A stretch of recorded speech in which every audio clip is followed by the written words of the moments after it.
Welcome to RELaunch, the real estate podcast focused on helping you find your success in real estate. My name is Lorne Cooper. I am an active real estate sales representative just north of Toronto, Canada. The whole purpose of this podcast is to bring you actionable content by interviewing the best of the best in this business, helping to take you from zero to hero in your real estate career.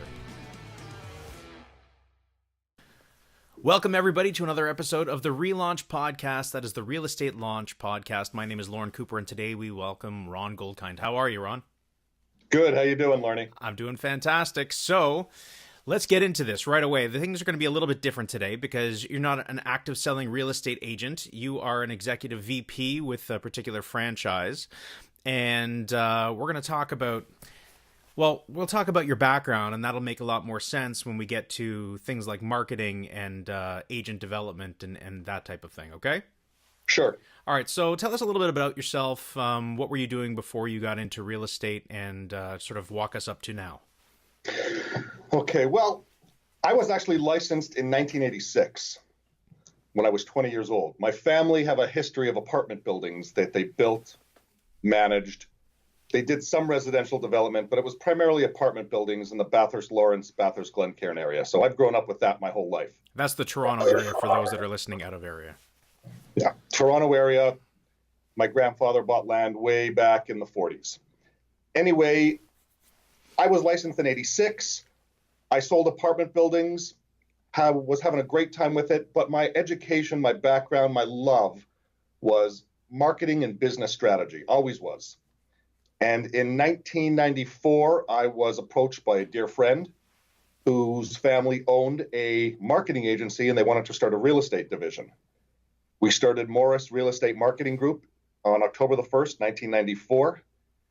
Did that for 25 years. And in that time, also started a CRM, Exact Contact. We were working with tens of thousands of realtors all over North America. I used to speak all over Ontario, Michigan, Florida, Texas about marketing, referral repeat marketing, geographic farming, business strategy, words to use to influence decisions that were in the vendors, I still call them vendors and purchasers' best interests, and at the same time, protecting and enhancing your business reputation and commissions. Okay, fantastic. Now, after that, because you're no longer involved in that company. No, I am not at all. All right, so when did that transition happen? In November of 2016, I got a phone call from one of our biggest clients who asked me to meet them for lunch. I thought there was a problem. I thought there was a big problem because I never hear from this particular member of the company. I always deal with the other principal, who was actually a close friend of the family since I was 18 years old.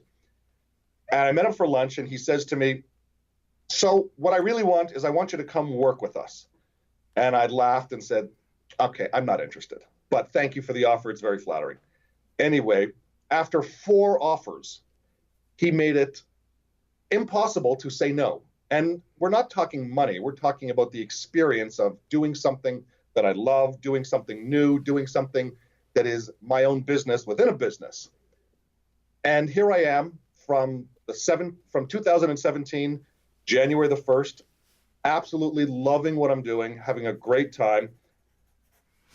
Still involved in the real estate industry, very much so, but on a much smaller niche scale than what I was used to for the past 25 years. So what is it that you're focusing on doing right now in your role? I recruit the best agents that I feel will fit our company and then work with them to increase their production and enhance their lives while they're doing that. The thing I'm most proud of in the last year, in 2018, were 2 agents that I brought. One had been in business for 12 years, and one was a brand new rookie, had been in business for 2 months. The rookie did $279,000 in business, and the other agent who had been in business for 12 years, which had never done more than $102,000, achieved $251,000 in 2018. It's a combination of mindset, marketing, business strategy. It's easy to take someone from 500,000-600,000 to $1 million. It's a lot more challenging and a lot more rewarding to take someone from 50, 100,000 or zero to a serious level of income that makes a big difference in their family, their lives, and in themselves, frankly. It really increased who they are as a person to make them feel that I really am amazing. I can do this, and I don't need anyone to tell me that I can or can't. It's up to me, and I can do it all. So just guiding people like that, it's such a rush, Lorne. It's such an amazing feeling that you can do it on a hands-on basis, face-to-face. It's an amazing feeling. Okay, so yeah, that's a fantastic journey right there. I mean, I experienced it myself, having to struggle for the first couple of years in this business and then kind of exploding in year 3 and onwards. Now, the real thing that this show is about is exactly that, helping those agents that are getting into the business and don't really know where to start or are having trouble getting off the ground, or the ones that, like you said, have been in the business for a while and are kind of plateaued. So what are some of the techniques that you use to help those two particular agents? So let's start with the one that was the new agent. Well, okay, the new agent, the 32-year-old kid who's lived in 2 other countries besides Canada, didn't know where to start, but he was incredibly hungry and aggressive. So I said, all right, let's get you out knocking on doors on your neighborhood. Let's get you talking to people that you already know in your community that you're friends with. And he didn't question me. He didn't give me objections. He just went ahead and did it. And every day I would get a phone call from him. What can I do now? Tell me more. What can I do that's bigger, better? Tell me more. And I said, no, let's focus on one thing at a time. Let's do it perfect. And then let's move on to the next. Once we do that, then we can worry about other scenarios. And that's all he did. And he loves it. And he's actually taken steps now to increase the farming that he's doing to include phone calls, postcards, flyers, door knocking, neighborhood events. And he's having a great time. So let's dig a little bit deeper into that. And let's talk about maybe a daily schedule that he would be going through in order to get this done. So did he have specific goals in mind as he was moving along, or did he just magically end up at that 220 plus number? Nope. He actually said, what should I do first? And we built a schedule for him, similar to the one I've always followed, and now I do follow in my role. The mornings are used for new time. New people time. So in this case, he's going to go door knocking from 10 to 11. He's going to make follow-up phone calls from any online business that he receives from his ads from 12 to 1. He's going to then call people that he may or may not have already been in touch with from 2 to 3. So everything has a time, an hour, hour and a half, 2 hours, and there's always going to be things that are going to interrupt that. There's always going to be a meeting that gets set, a phone call, a family scenario that will always interrupt it. But at least you know that every single day, this is my time block, and I'm going to do it every day. And it's never going to vary unless something, because of business or family, interrupts that. And next day, I'll go right back to that schedule. So that's the daily schedule right there. Now, in terms of the amount of calls, was that really a concern, or was it just more so in that window of time, make as many as possible? The amount of calls is not as important as the quality of the calls, especially in the beginning. You don't know what you're doing. You have no idea what to say. Most agents are, hi, do you want to sell your house? Or you knock on somebody's door. Hi, are you thinking of selling your house? You just want to get comfortable. Get the people comfortable that, okay, this is the phone. It's going to be your best friend. Its only real purpose is to get a face-to-face scenario appointment. This is the door knocking situation. Most people won't open the door for you. Maybe they will, maybe they won't. Who knows? But you've got to know what to say and try to give them something more than they had before they opened the door. So when they close that door, they have some piece of knowledge that they didn't have. And you have to give that to them, which means you have to educate yourself on their street, on their house, on the situation in real estate that is applying at that moment in that particular part of the city, because we are no longer in a balanced market where every municipality sells the same. I live in Vaughan. It's different than Richmond Hill. It's different than Newmarket. It's different than North York, Leslieville. Everywhere is a micro market, and you really have to know what's happening in that micro market and the streets in that micro market. So it starts with basically market knowledge and then delivering some sort of value when you are prospecting. Now, you're talking about really old school, tried and true tested methods that have produced business over the years and continue to this day. Some people shy away from doing business like that. Other people embrace it wholeheartedly. There's no denying that if you do it, it works one way or the other. So right now, you said it's important to know and to get comfortable with what to say as you approach people if you're door knocking or if you're calling them. What is a typical script that you would suggest for this agent? Okay. See, remember, this is a rookie. He's new to the country. He has a handful of people that he knows. Not someone like you or I who were born in Canada and we've known people our whole lives and we can take a look at our phone and there's 700, 800, 1,000 contacts. This particular person had 25 people that he knew in Canada. So he's got to go door knocking and cold calling. He's got no other option. Right. So I suggested to him, you're going to go knocking on Main Street. You want to know the average sale price in the last 3 months, the average expiry price in the last 3 months, and compare it to a year ago. So when people ask, well, what's the difference? You'll have that scenario as well. Another fantastic factor to keep as an overall is to use the market watch. So you can see how many actual active listings are available for one sale in Vaughan, Durham, Newmarket, etc. But asking people at the door, depending on the responses you're getting, hi, my name is Ron Goldkind from ABC Realty. Where were you thinking of moving to next? You're going to get something along the lines of, I'm not moving, or really. You're going to get a response that you don't have a no or a yes to. It's going to be something. The other thing that I really like people to say, because you'll really get a reaction. Hi, my name's Ron Goldkind from ABC Realty. Did you know that the average expiry price on your street is $850,000 and the average sale price is $775,000? You're going to get some type of reaction. Either you're going to get a smile and they're going to go, really? Or they're going to say, okay, fine, yeah, so, which means it's time to move on to the next house. But Gotcha. All you want to do is create a conversation. My favorite is when you're knocking on streets that are over $1 million. Hi, my name's Ron Goldkind from ABC Realty. Are you aware that the average expiry price on your street is $1.4 million and the average sale price is $1.2 million? Congratulations on being a millionaire. And just to see if they react, if they go, really? Or if they say, yeah, fine, but I've got $950,000 worth of mortgage. You're just looking for a reaction because nothing you say is going to convince someone to buy or sell. You're looking for the needle in the haystack. You're looking for the reaction.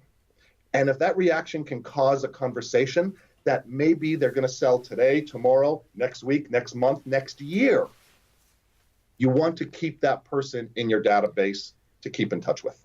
And that really is the key. There are no magic words or magic success pills. Otherwise, we'd all be taking them. Exactly. It's just starting a conversation. So however you're comfortable to do it, go ahead and do that. But once the conversation is started, and let's say it's a long term, because most of the time it is, oh yeah, maybe next year or maybe 2 years from now. How do you stay in contact? Because you have your background with Morse Marketing and Exact Contact, what are the steps that you would suggest to stay in contact with a prospect or a lead like that? Well, you can use Morse Marketing, has some fantastic direct mail marketing. What I give my agents here is 3 marketing pieces. I like to call them macro, micro, and me, meaning macroeconomic, the big picture. You should be sending something via email or direct mail that talks about what the market is doing, the whole real estate market picture. And then 7 to 10 days later, something micro, meaning what my company is doing or what I'm doing. Usually these are graphs or charts or something along the lines where they're visual, not a lot of reading. And then the me part of macro, micro, and me is a warm, fuzzy letter. That's why you can use something like Exact Contact, Morris Marketing. There's other companies out there, but I'm very fond of those two for obvious reasons. Or certain companies actually provide these marketing pieces to their agents. It's warm and friendly and explains in layman's terms what the market is doing rather than what people are reading in the newspaper, which is all scare tactic, or in the various websites, which the news is only good to sell advertising. They're not doing it to benefit the public anymore. And a lot of what they're saying is not accurate. All right, so this is per month you're suggesting sending these 3 types of pieces, whether it be digitally or in physical copy. Yes.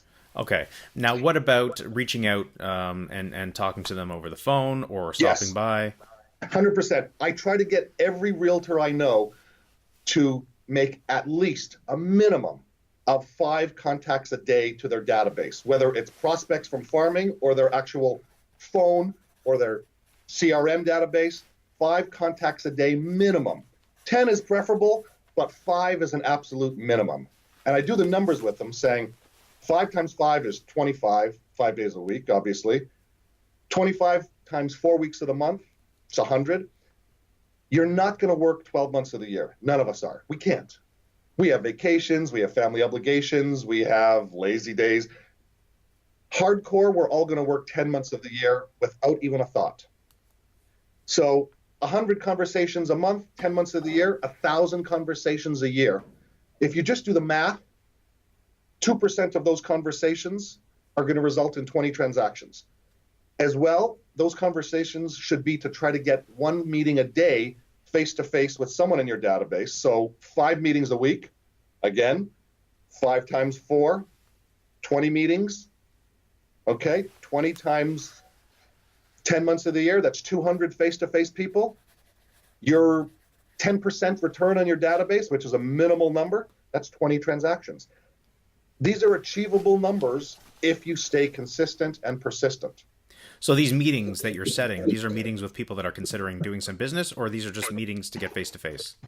Face-to-face for either or. I like to say, when we look at your database, we've got 3 categories of people. People that can buy, sell, or refer to me in the next 12 months, and I know them really well. People that can buy, sell, or refer to me in the next 12 months, and I don't know them as well as I'd like to, but I want to know them better. And then there's the people who will not buy, sell, or refer with me, and I don't even know why they're in my database, which usually works out to be about 70% of the people you know. It really is. But they're there. So out of these 30% of the people that we do know that are in our CRM or our phone or our computer or whatever we're using, we're sitting with them to offer something. I like to think of it, there's 4 conversations we can call to ask people to meet with us. Haven't seen your face in a while. It would be good to say hello. Let's have a coffee. Let's have a meal. You're a real estate agent. They're going to ask you how the market is. It's like sitting next to someone on a plane. So what do you do for a living? Oh, I'm a real estate broker. Oh, how's the market? First question. That's one. Just meet people socially. Secondly is there anything I can do for you, Lorne? Do you need a roofer, a plumber, an electrician? Do you need a dog walker while you're at work? Do you need a math tutor for the kids? Or in my case, do you need an LSAT tutor for when they're going to a secondary education after their bachelor's degree? They're going to master's degrees. Scenarios that you can offer services that I would like to see your face. I'll give you the name, phone number, email of this person, whatever you need, but it would be good to just see your face for 15, 20 minutes. Another scenario is, I like to call it a real estate checkup. We all go to the doctor, or we should, once a year for a physical. We go to the dentist a few times a year for a cleaning. Hopefully we change the oil in our car every 8K. This is a real estate checkup. I don't want you to sell the house.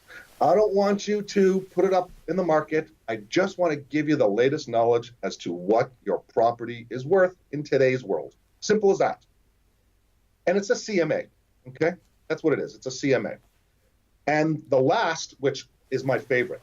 Oh, so hold on 1 second. So it's a comparative market analysis for those that are Yes. listening and not familiar with the jargon. Sorry about that. No problem. Yes. My favorite is any one of the people in your database or your prospect list or your wedding list, call it whatever you want, that own their own business. Lorne, would you like to advertise your landscaping business on my marketing that I send out to my database 3 times a month? It would be my gift to you. It would be my pleasure to help you. I'll come by tonight for 15, 20 minutes, show you where we're going to put your business card ad. We'll have a coffee. It'll be nice to see your face and say hello. I feel the more you give, the more you'll get back. And if you're an aggressive person, like most of us as realtors in the real estate industry can be, it's a lot easier to ask for referral business once you've given something of value to someone else, rather than just taking.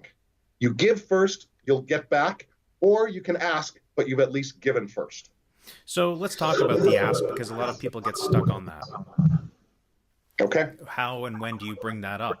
You're going to the dentist that you know, and you're like, hey, you want to advertise on my advertising that I'm sending out? Like, sure, why not? Okay, you get together, you get that done. Do you ask at the table? Do you ask after the fact? Very simple. I'm sitting with you at your kitchen table. I'm showing you where you're advertising your business. I'm sitting with you doing a CMA, the real estate checkup. I'm sitting with you, giving you the name of this person that you need some assistance, a roofer, plumber, electrician. I'm sitting with you having a coffee. You're going to say to the person, if any of your friends or your family ever want the name of a person who can help them, ever want to advertise their business, whatever the reason that you're there to see them, you're going to say, I'm here to help you, your friends, or your family, if they also need this service. And if any of your friends or your family have any questions about real estate, about the marketplace, about their house, about buying investment properties, I'm here to help. Do you know of anyone that needs any help right now? 99 times out of 100, no, don't know a soul. Okay, I didn't think so.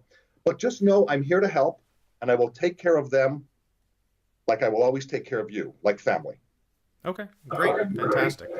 So let's talk about what you were doing. Let's take a few steps backwards with the other agent that was there at that level, that $100,000 level, and was stuck there for a decade. How did you break her out of that? Well, this is a woman who knows everyone in her school, has listing opportunities and contacts all the way up to Barrie, to Mississauga, Thornhill, North York. She knows everyone, and they're all in her phone. And she's never, ever asked for business because she considers herself an introvert. And I said, you're not an introvert. You're an amazing person. You look after your husband, you look after your children, you assist in the family business, and you have a full-time real estate practice. You can do anything. A lot of it is mindset, that we don't believe that we are deserving of the business. I think part of it is our polite Canadian roots, that we don't want to overstep our bounds sometimes. My family is half from Detroit, from Michigan, so politeness was never a challenge there. It's, go big or go home. But I said to her, let's take a look at your phone. And I said to her, plain and simple, you're going to call 5 people a day, and you're going to ask them for business. She said, I can't do that. I said, yes, you can. You're going to ask them for business when you're sitting there having a coffee or having breakfast or brunch or lunch with them. And once you do it the first time, it's like going to the gym. You're going to be in pain. The second time, not so bad. After you're doing it every day, it's part of your routine. You couldn't live your life without doing that routine. I'll never forget the day that she sent me a text saying, oh my God, this asking thing for business is so fantastic. Why didn't you bring me to your company sooner and put me into this? And now she is all about asking for business because she is giving something first. And she's an amazing agent and a phenomenal person. So her whole thing is really based around her sphere. Yes, because she's been a realtor for 12 years. She doesn't need to knock a door. She doesn't need to make a cold call. She has 1,800, 2,000 people in her sphere, of which we discovered after we did the ABC breakdown that, you've got 500 people that are worth contacting, and the other 1,500 people, you don't even know why they're there. But we're not going to get rid of anyone. We're not going to discount them. We're just not going to pick up the phone to them. We're still going to email. We're still going to market to them, but we're only going to pick up the phone to the 500 people, 5, 6, 7, 10 people a day, no more than that. Our one goal is one appointment face-to-face every day, either at their kitchen table or somewhere for coffee or brunch in that neighborhood to talk referral and repeat business. All right, we made a quick adjustment due to some technical audio issues, and we're back. Now, what I wanted to ask you, Ron, was you were talking about the people that she was contacting, this particular agent, and it was really just the top people in her database rather than, the people that were just sort of hanging around and not really producing any kind of business or referrals. So let's go back to a CRM or database management for a minute and dig into that for a moment. And how would you suggest somebody really get themselves organized? I get asked this all the time because of my past association with Exact. Now, obviously, I like Exact because I know it, but that doesn't mean it's for everyone. Exact, Contactually, Top Producer, RELaunch, they all will make somebody happy, and they all offer free trials. You've got to try it for 15, 20 minutes, half an hour. If you like it, you'll use it forever. If you don't like it after the first 15 minutes, you're never going to use it. So get rid of it. Right now, my own database, I'm using Exact and I'm using an Excel sheet. So it's not what one product works best. It's what product works for you, the individual.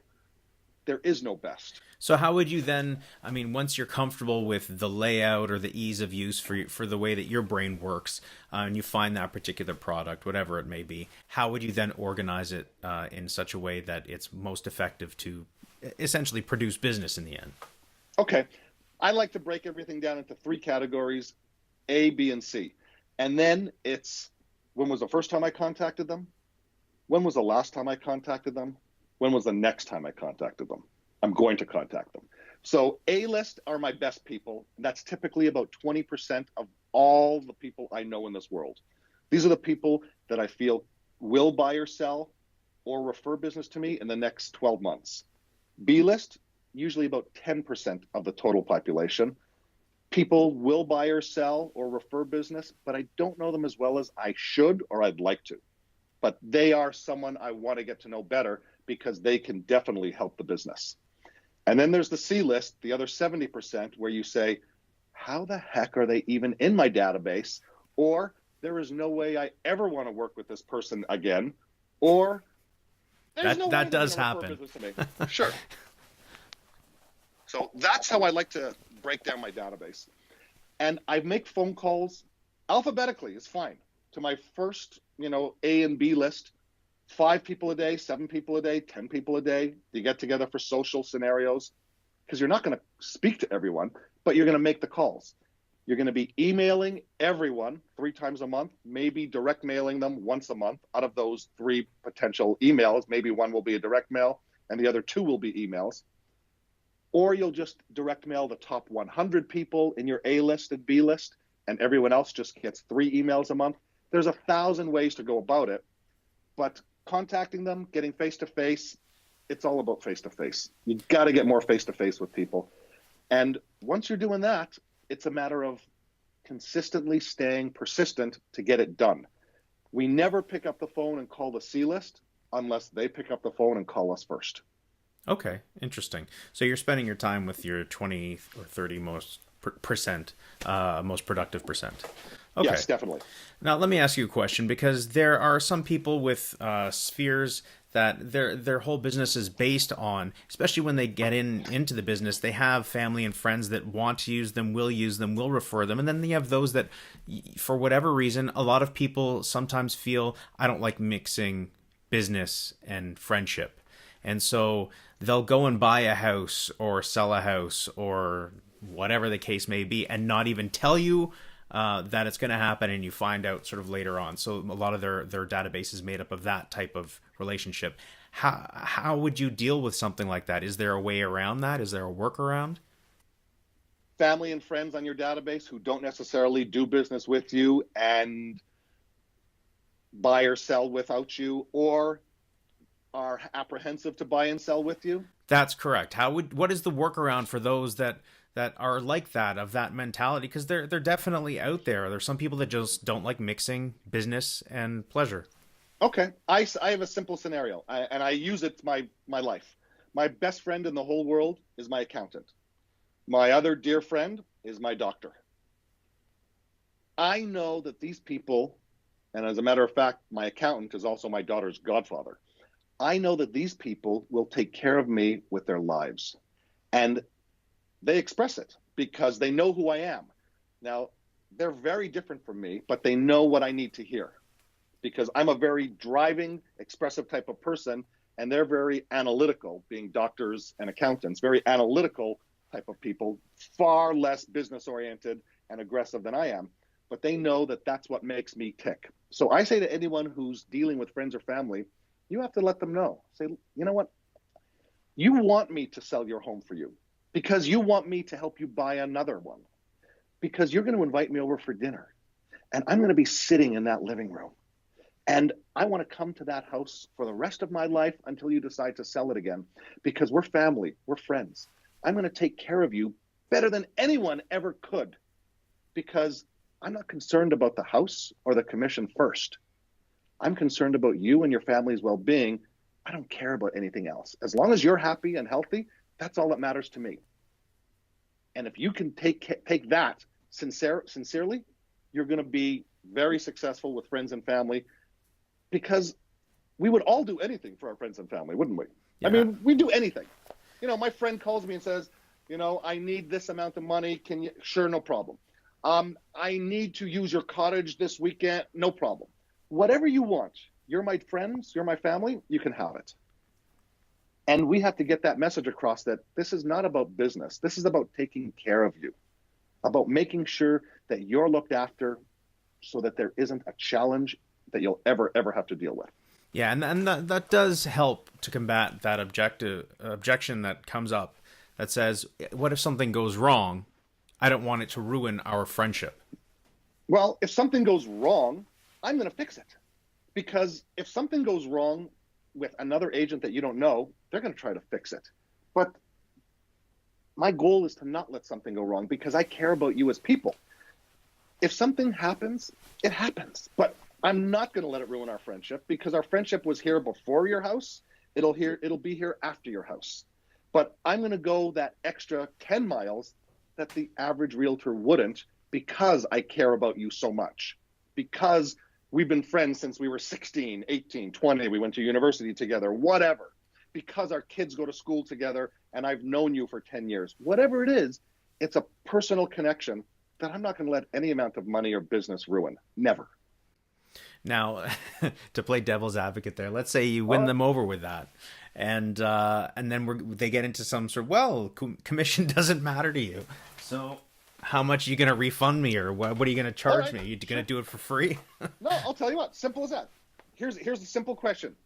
If me or, John Smith or Mary Jones down the street that you don't know, we're all charging $0. Who do you trust to take care of you? More than anyone. You trust me, don't you? So let's make it comfortable for you. On the house that you're going to buy, I'm going to take care of me and my family. When we list your house to sell, I'm going to take care of you and your family. So I will give you a point off of the sale of the house. Not a problem, because you're doing 2 transactions with me. And I'm going to do that every single time that you buy and sell real estate with me. Okay? But here's the bottom line. If we're dealing with a transaction on the table, an offer on the table, and we're short a little here and a little there, and we can't make it up, who else would you trust to take care of you better than me, your good friend? when it comes to financial matters. Okay, Who so would that's how trust you more than me? that's No how one. you approach it. So you and I will have that conversation when it comes to it. You and I will have that conversation when it comes to it about the commission, about what you need as it approaches. That I promise you, because you're my friend, you're my family member, I'm going to look after you. Now, in terms of other activities, because everybody's got their business model set up differently, and we know that just about everything works in this business if you work it, right? If you work it consistently. Yes. What are some of the more successful models of prospecting and building your business that you've seen over the last couple of years for the most successful agents, not just the average doing okay agent? Well, everyone likes something different. Some people love to cold call. They're using Mojo. They're contacting 300-400 people a day, and they love it, and it's good for them. Hi, we have a listing in the area. Have you seen it? Are you thinking of moving to a new home? And they have 3 people that are being dialed by Mojo, and boom, boom, boom, boom, boom. They're looking for that 1, 2, or 3 leads on the for appointments. My favorite has always been when you have a listing on the street, you knock 4 doors to the left, 4 doors to the right, 8 doors across the street to let people know, do you have any friends or family that you want to live on this street? Because I have a house listed, or we have a house listed here at my company that no one knows about it. It's not going out to MLS until tomorrow. And the beauty of all of the systems that companies have, you know about a listing the minute it gets put into the office, which is usually about 24, 36 hours before it hits the Toronto Real Estate Board. So you can knock on every door on that street. Obviously, if it's your listing, you know about it. But even if it's a company's listing, to let them know before the rest of the world gets it. And you probably aren't going to get a buyer for it. But what you do find is that people are impressed with your ingenuity and your aggressiveness to get the property sold, and they think, I want an agent like that working for me. That's my favorite type of prospecting face-to-face, when you actually interact with someone. Let's say you take that approach and you're knocking on doors around a just listed or just sold. You make that introduction. How do you take it beyond that? I mean, there are people that do that and just it goes nowhere. So you've made the introduction to the neighbor. You say, do you know anybody thinking of moving into the neighborhood, or who would you like to move, into the neighborhood? I don't really know anybody right now. Okay, a good follow-up to that might be, well, what about you guys? When were you thinking of moving? Any plans? Exactly. Yes, no, where maybe would you like so. to move to next? You're looking, see, this is why real estate agents, let's be honest, not everyone's cut out to be a real estate agent, because real estate agents, like stockbrokers, like any good salesperson, it's a study of human behavior. You have to be able to pick up on people. You have to discover what's good for someone, what's not good for someone. What type of a person are they? Are they amiable and friendly? Are they analytical by the numbers? Are they a driver, business, go, go, go? Are they expressive, the life of the party? You've got to be able to pick up on people really fast and know if there's something there or time to move on to the next. That is why I've always advocated everyone that you meet, put them into your database. Start marketing to them at a minimal to zero cost. If they react to your marketing, then you've got somewhere to go. If they don't ever even open your marketing or never return a phone call that you make to them, it's time to find someone else to spend time with. How are you getting them in the actual database? So you're at the door, you're knocking, once you're having that conversation, you say, would you like to stay in touch? What is it that you're using as the lure? Never ask them a question. Never ask them a question. You never ask a question you can get a no answer to. You assume the positive. You know what? This is a fantastic street you're living on. We do a lot of business on this street. I'm going to keep you informed of all of the people who are buying and selling on this street. What's the best way to contact you? Phone or email? Never ask any question that has a yes or a no answer. I don't believe in that in life. As real estate agents or salespeople, we shouldn't be asking questions that can be answered yes or no, because that's the end of the conversation. Someone gives you an answer, throw them another question. So assume the close. Really, Assume the close. There's no such thing as no. It's I haven't asked the right question to get to yes. And that yes may be, yes, I'm not interested. Thank you. But ask the questions. Okay. Don't stop asking questions. So let's take this into a slightly different direction. Let's say that we have an agent that wants to get into a different type of market. Maybe they're used to doing some townhouses or whatever, but they want to get into the luxury market. Does anything change in terms of your approach, tactics, marketing material between the townhouse client or the luxury many millions of dollars client? You bet. You really better know your stuff. You're going to go into anything $2 million or higher. You better really know your marketplace. You better know every custom home builder. You better know that the people who buy these houses or build these houses take extreme pride, and they consider themselves very fortunate. And a lot of the times they consider themselves better than the average person. So you have to show respect. And at the same time, realize that you can still educate these people. I'm going to give you an example. I know a gentleman who is worth hundreds of millions of dollars, if not $1 billion. And we were sitting having a drink, and he asked me, Ron, what is the difference between an exclusive listing and an MLS listing? And I said, how many houses have you owned? He says, about 10. I said, you don't know the difference? He says, well, I know there's a difference in commission usually. I said, actually, no, there really isn't. But what is the difference? He didn't know, the difference between the MLS and the exclusive, about cooperating and paying commission, et cetera. He had no clue.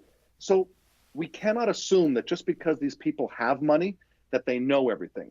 But we must respect the fact that they do have a certain level of lifestyle to acquire this type of property.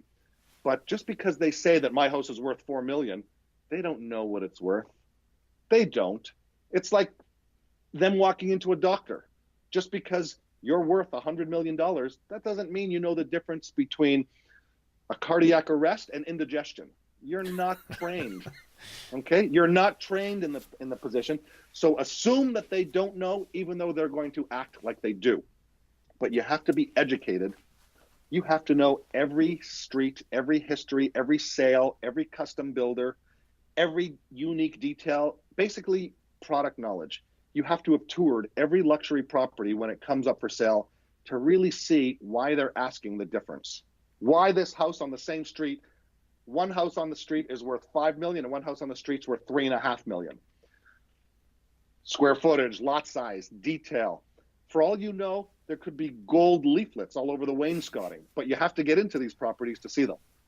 Right. Okay. So you really got to know your market inside and out, and really come across as the market expert and the relied upon expert and consultant.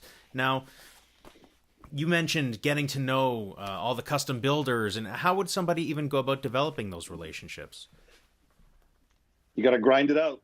You got to grind it out. You got to show up at the doors. You got to introduce yourself and create an affiliation. Basically, I haven't met a builder who, if you picked up the phone and said, hi, I'd like to take you for lunch and just pick your brain and talk to you, wouldn't go with you for lunch.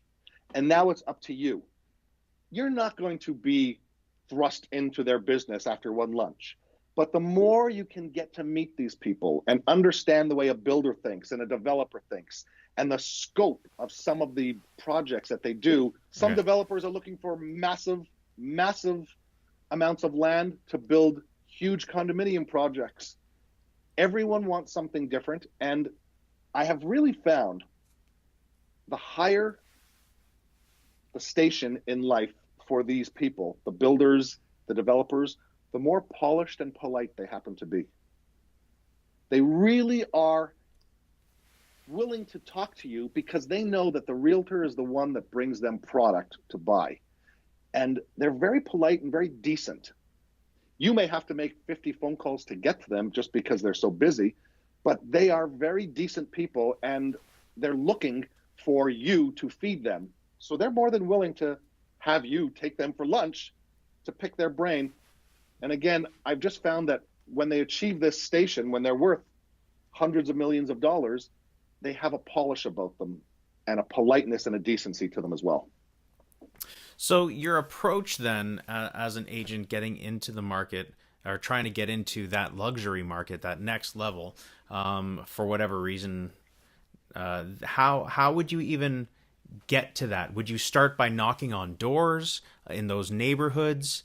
I mean, after you acquire the knowledge, obviously, and the market knowledge, to break in and start to develop the clientele, how would you suggest one would go about doing that if it's not naturally in their circle of influence? It's exactly. It's on door knocking. It's open housing. You do open houses of agents in your office that own luxury property listings. Simple as that. And that's how you get to meet people who are looking for luxury properties and neighbors who are going to come and check out their neighbors' luxury listings. I know one particular agent that I'm very close to that over 20 years, she has been in the luxury market, and it's been a big grind in the beginning. And now it's all about referral business.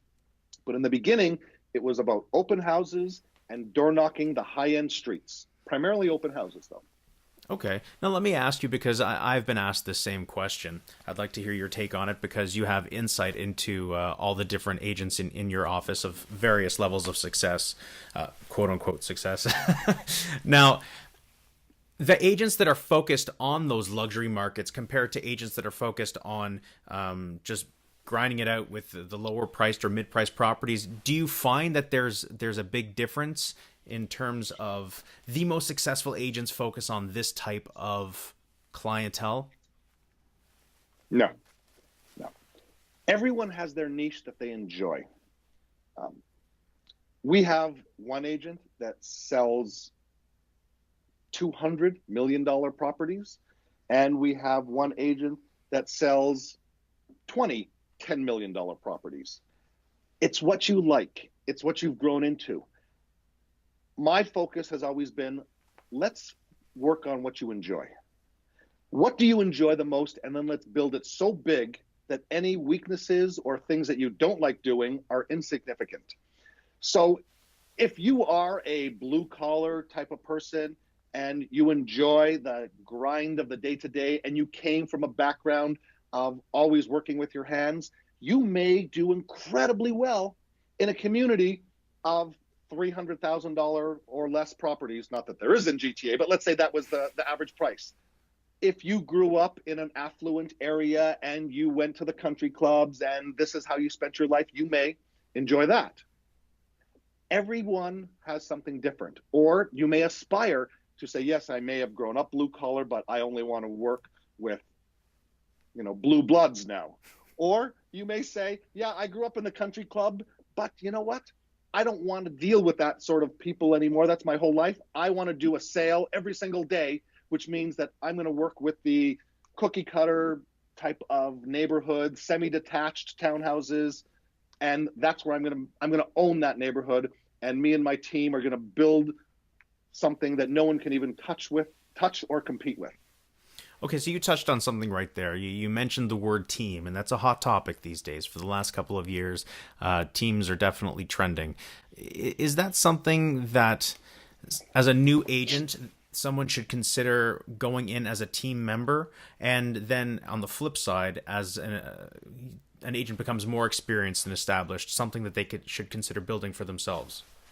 Again, personality. I meet with people who say, yes, I was thinking about being a team member. I'd like to be part of a team. And I agree with them wholeheartedly because they are far too calm and quiet, let's say, to be a team leader, to be on their own. And then I meet with people who have been in business, like our rookie of the year. Our rookie of the year, who'd been in business for 2 months, said to me, I was thinking of going on a team. And I said, there is no way you're going to be on a team. No chance. You are a team leader. You are not a team member. No way. And sure enough, he made $280K in his first year, in 10 months. So it's a personality scenario. And if you've ever read Sun Tzu, the number one focus of Sun Tzu is you have to know your own weaknesses before you get into any type of battle, or in this case, any type of business. If you know that you are introverted, if you're a little shy, you may want to learn from someone who has been in the business. But if you are an outgoing, go-getter type of person, there's no reason you should be on a team. You should get right into the thick of it as your own realtor working for yourself. Okay, great. Now, let me ask you another question that's a little bit left of center. Because of your role in your particular brokerage, in your company, a lot of these people that are listening to the podcast right now are thinking about just getting into the industry, or are perhaps not sure. Maybe they feel stuck with their company. What is it that somebody should really be looking for in a brokerage? What do you feel is the value that the brokerage should provide to the agent? Great question. The first thing I ask anyone when I'm sitting down with them is, in a perfect world, what are the three most important things to you in starting a business that would be your own, or expanding a business either at your current brokerage or coming to a new brokerage? What are the three most important scenarios? And I break it down to the brand, the culture, the marketing strategies, the marketing tools, the support services, the support coaching, technology, money, the packages that are involved with the splits. There's a lot of different things that are important to different people. Some people are so concerned about the splits, and I say to them, your splits mean nothing until you're taught how to make money. And some people are so concerned about the technology that I say to them, the technology is only as good as the people that you can get it out to. And some people are all about the wording and the scripts and how I talk to people. And I say to them, it's only as good as the energy you're willing to put into it. It's a combination of things. There is no one right answer, but what are the three things that come to mind first? And everyone's are different based on the type of person that they are. So usually when I ask that question, I can actually say, all right, if I can show you this, or I'm going to put you into that, or I'm going to give you an alternative for this, let's figure out how much it's worth. You should either come to my company, you should stay at your company, you should open up your own company. Whatever the case is, let's figure out what's best for you. Truth be told, out of the 10 people that I meet, 5 of them I know are not right for my company. The other 5 could be right for my company, but unless I hit it off with them, and I'm not the easiest person to hit it off with, I'll tell you that. But I know that already. No, I'm just kidding. unless I hit it off with them, I'm not going to offer them a proposal. So it usually works about 2 or 3 people are right for my company, which, if you think about it, is the same as your database. Out of 100 people, we're trying to focus on 20 to 30 of them. Out of 10 people, I'm focusing on 2 to 3 of them. The Pareto principle works usually a little higher, a little lower. The 20-80 transition rule always seems to work well for any business, and that's what I like to put in place with anyone that I meet. Okay, so from the brokerage perspective, and you can only speak to your particular company, what is it that you guys in particular are looking for? And that might give some people some insight into what some brokerages are looking for. Some people, as we know, are just looking for breathing bodies that will pay the monthly fees. Right. Okay. But what is it that you guys are looking for? I will not talk to someone who does not want to improve themselves. I won't. I don't care how successful you are. If you come to me and you say, I'm making $500,000 and I'm looking for a better split, I say, then I suggest you go to this company. I actually met with someone not too long ago, a day or two ago, who was doing about $125,000 a year, working 6 months of the year, only wanted to keep working 6 months, but did not want to put in any extra effort because there was no need for it. His life was set. He didn't have obligations outside of himself. There was no need for him to improve. And that was that. So I said, my company is not right for you. It's just not. It's not for you. And he said to me, well, what if I want to go talk to one of your managers? I said, they may want you in the office. I'm not sure. But I will not work with you unless you want to improve yourself. Now, improving yourself can be, I want to do more business, or I want to do the same amount of business, but in 2/3 the time, or I want to change my marketplace. I want to sell apartment buildings as well as residential. I'm not looking to make more money. I just want to transition my business. Whatever it is, if there is an improvement, that's who I want to work with. And that's your own personal business model of your business within that business. And Yes. you get to choose who you like to work with. And that's some insight into perhaps when we as agents go to these interviews with brokerages, and depending on who we are interviewing with, what they may be looking for in their own particular situation. So let me ask you a question that's a little bit controversial. Okay. What is your feeling on people being part-time in the real estate industry? Go back to your other business. Don't want you here. You are dealing with people's lives. You are dealing with millions of dollars of people's lives. If you're not willing to give it 40 hours a week to learn the product and learn how to really help people like you would in any other business, go back to it. You shouldn't be here. I really believe it. You should not be here. You're not doing them a service, and you're never going to benefit from it. You'll make a few extra bucks, but it's not going to make you a huge difference at the end of the day. However, if you actually take the plunge, and sometimes that plunge takes a lot of guts to give up that $70,000, $80,000, $100,000 income to jump into real estate full time, if you give it that full effort and you have people behind you to support you, you will see huge benefits, but you really have to make the effort. So part-timers, no. Part-timers are good for lifeguards in the summertime and students in university, but not for real estate professionals. Okay, so there's no question about where you stand on that. I have to say that I agree. So I think you should be given the first 2 years in your probationary period. I don't know, it's not the same depending on your market that you're in, but here in the Toronto area in Ontario, we have 2 years, what's considered the probation period, where you're slowly transitioning into the industry. You still have to take some courses and finish up your licensing. I think it's okay to have that transition for a year or two to build up your business. But once you then are past that probationary period, you're either in or you're out, because nobody can serve your clients to your fullest potential. I've unfortunately dealt with a lot of people where I'm trying to get a hold of them. There's a potential offer, there's a house on the line, this or that. I can't get a hold of them. Why? I find out hours and hours and hours later, oh, they were at their job, their quote unquote job. I'm like, well, do your clients know that? I agree with you 100%. You're much more forgiving than I am. You're saying 1 to 2 years, fantastic. No, I think when you fill in your applications at either TREB or whatever your local board is, it should be a box. Are you willing to commit to this full time? Sort of like when you accept your Apple or Android terms and conditions and you have to click, yes, I agree.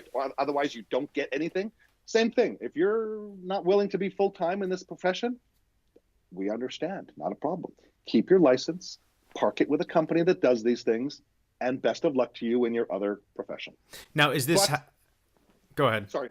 No, I think that 1 to 2 year scenario, I think that's more than fair. And I agree with you. That's more than fair. That's a good idea. Okay. All right. Hey, I win. You win. You win.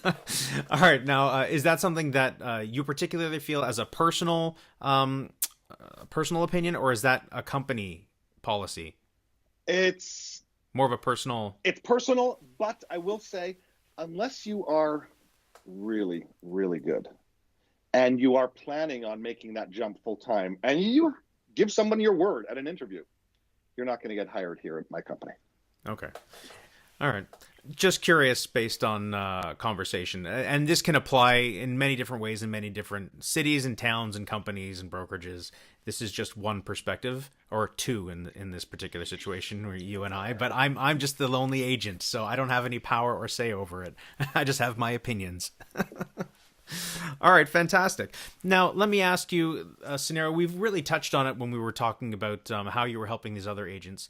But let's play a little game here and say you have a nephew or niece that is in, I don't know, Texas, and wants to get into real estate.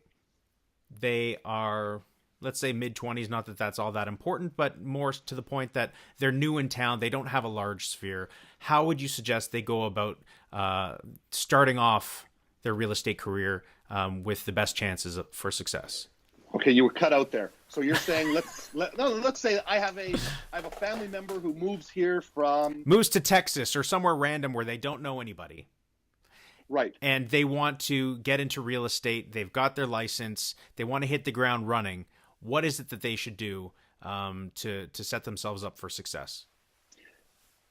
First thing they're going to do is if they have children, they're going to make friends with every parent at that school. They're going to get involved with that school as much as possible. They're going to be part of the PTA. They're going to do carpool left, right, and center. They are going to associate with their children's friends' parents, number one. Then whatever community center is around the corner, they are going to get involved with that and be as active as they can in it.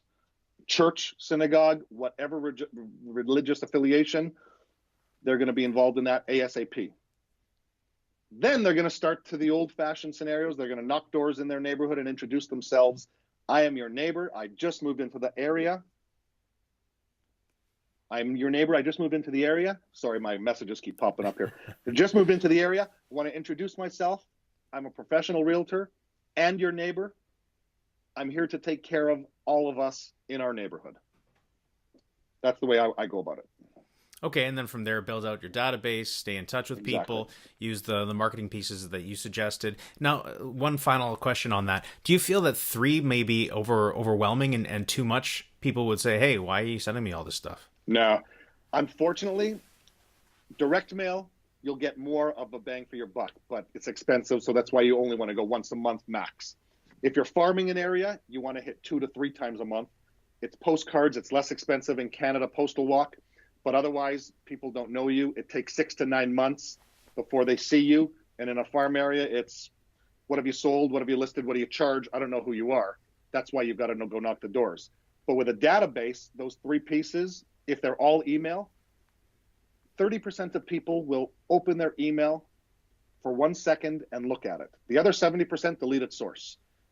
And I'm talking about the 3 or 4 line description that comes across their phone from, you just got an email from Ron Goldkind from ABC Realty.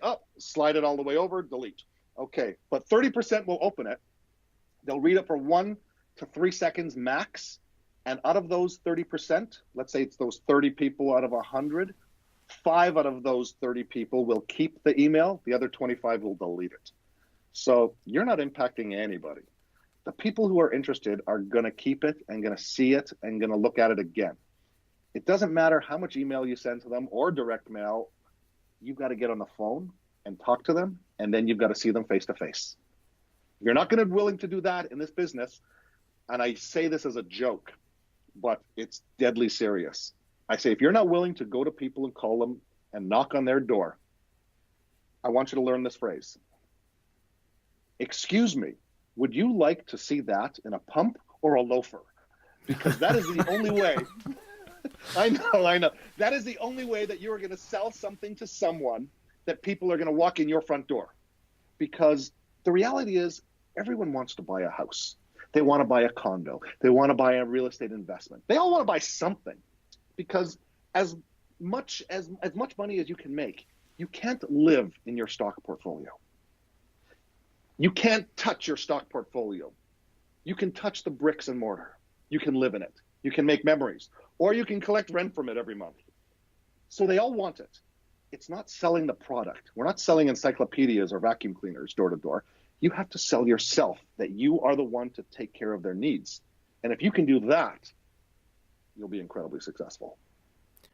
Parting words of wisdom from Ron Goldkind. Thank you very much, Ron. I appreciate it. I know you've got a meeting in a couple minutes, and I've got a showing in a couple of minutes as well, so I've got to get scooting. But thank you so much for taking the time today.